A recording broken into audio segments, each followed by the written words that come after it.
ഞങ്ങളുടെ അന്വേഷണത്തിൽ കുറച്ച് വിവരങ്ങൾ കൂടെ ഞങ്ങൾക്ക് കിട്ടിയിട്ടുണ്ട്. ഞങ്ങൾ അതിൻ്റെ അന്വേഷണം പുറകിൽ നടത്തിക്കൊണ്ടിരിക്കുന്നുണ്ട്. ഞങ്ങൾക്ക് ലഭ്യമായ വിവരങ്ങൾ അനുസരിച്ചുകൊണ്ട് തൃക്കണ്ണാപുരത്തെ ഫ്ളാറ്റ് കേന്ദ്രീകരിച്ച് കൃത്യമായ അന്വേഷണം നടത്തേണ്ടിയിരിക്കുന്നു. ഈ നേരത്തെ പറഞ്ഞ് നിർത്തിയതിലെ ഈ ഗർഭചിത്രം നടത്താൻ പ്രേരിപ്പിക്കുക എന്ന് പറയുന്നത് ഒരു കോഗ്നിസബിൾ ഒഫൻസാണ്. BNS-ലെ സെക്ഷൻ 88, 89 പ്രകാരം ഇത്തരത്തിലൊരു കോഗ്നിസബിൾ ഒഫൻസ് നടത്തിക്കഴിഞ്ഞാൽ പോലീസിന് സ്വമേധയാ കേസെടുക്കാവുന്നതാണ്, അന്വേഷണം നടക്കാവുന്നതാണ്. അപ്പോൾ പരാതി ലഭിക്കട്ടെ, പരാതിയൊന്നും ലഭിച്ചില്ലല്ലോ എന്ന് പറയുന്നതിൽ യാതൊരുവിധ അർത്ഥവുമില്ല. പരാതി ലഭിച്ചില്ലെങ്കിലും അദ്ദേഹം ചെയ്ത തെറ്റിനെ സ്വമേധയാ രാജിവെച്ച് എന്താണ് അടുത്ത നടപടികൾ കൈക്കൊള്ളേണ്ടതായിട്ടുള്ളത് ആ നടപടികളെ നേരിടുവാൻ രാഹുൽ മാങ്കൂട്ടത്തിൽ തയ്യാറാവണം. ഈ തൃക്കണ്ണാപുരത്തെ ഫ്ളാറ്റുമായി ബന്ധപ്പെട്ടിട്ടുള്ള അന്വേഷണങ്ങൾ നടക്കട്ടെ. പാലക്കാട് ഇദ്ദേഹം താമസിച്ചിരുന്നൊരു ഫ്ളാറ്റുണ്ട്, ബിൽടെക് സമ്മിറ്റ്, കുന്നത്തൂർ മേടിലുള്ളത്.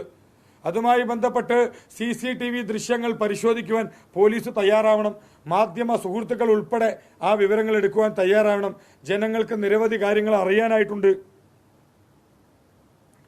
ജനുവരി മാസം 27, 28, 29 തീയതികളിലെ കുന്നത്തൂർമേട് പരിസരത്തുള്ള CCTV ദൃശ്യങ്ങൾ നിങ്ങളൊന്ന് പരിശോധിച്ച് നോക്കൂ. മെയ് മാസം 25-ാം തീയതി ഈ ബിൽടെക് സമ്മിറ്റ് ഫ്ളാറ്റിന് പരിസരത്തുള്ള ക്യാമറയിലെ ദൃശ്യങ്ങളെല്ലാം എടുത്ത് പരിശോധിച്ച് നോക്കുക. നിരവധിയായ ഞെട്ടിക്കുന്ന വിവരങ്ങളാണ് പുറത്തു വന്നുകൊണ്ടിരിക്കുന്നത്. ഇത് രാഷ്ട്രീയപരമായ ഒരു വിഷയമല്ല.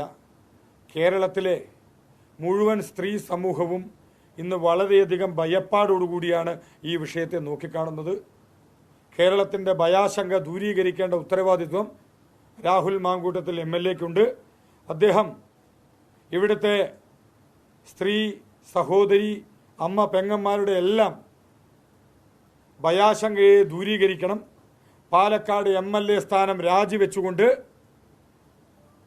തുടർ നടപടികളിലേക്ക് അദ്ദേഹം എന്താണോ ഇവിടുത്തെ നിയമം അനുശാസിക്കുന്നത് ആ നിയമ നടപടികൾ കൈക്കൊള്ളുവാനായിട്ട് തയ്യാറാണ്. അദ്ദേഹം രാജിവെക്കാത്ത പക്ഷം അതിശക്തമായ സമര പോരാട്ടങ്ങളുമായി ഭാരതീയ ജനതാ പാർട്ടി ഉണ്ടാകും. കോൺഗ്രസ് പാർട്ടിയുടെ നേതാക്കന്മാരോടും രാഹുലിനെ ബന്ധപ്പെട്ടും ചോദിക്കുന്ന ചില ചോദ്യങ്ങൾക്ക് ഇതുവരെയായിട്ട് അദ്ദേഹം ഉത്തരം തന്നിട്ടില്ല.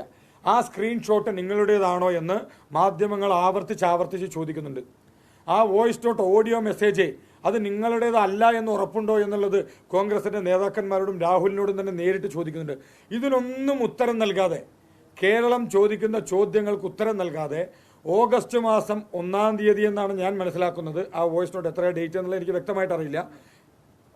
ഓഗസ്റ്റ് 1-ാം തീയതിയിലെ വോയിസ് നോട്ടിനെ പുറത്തുവിട്ടുകൊണ്ടാണ് അദ്ദേഹം ഇവിടെ ജനങ്ങളെ കബളിപ്പിക്കാൻ നോക്കുന്നത്. ഇവിടെ ചോദിക്കുന്ന ചോദ്യം, തുടർച്ചയായി വന്നിട്ടുള്ള വോയിസ് നോട്ടുകളുണ്ട്, ഓഡിയോ മെസ്സേജുകൾ. ആ ഓഡിയോ മെസ്സേജുകൾ, വോയിസ് റെക്കോർഡുകൾ, അതിനെന്താണ് മറുപടി നൽകാത്തത്? ആ മറുപടി നൽകാതെ കേരളത്തിൻ്റെ ചോദ്യങ്ങളിൽ നിന്ന് ഒളിച്ചോടുന്ന സമീപനമാണ് MLA ചെയ്യുന്നത്. ആ MLA സംരക്ഷിക്കുന്ന സമീപനമാണ് VD സതീശനും ഷാഫി പറമ്പിലും ചെയ്തുകൊണ്ടിരിക്കുന്നത്.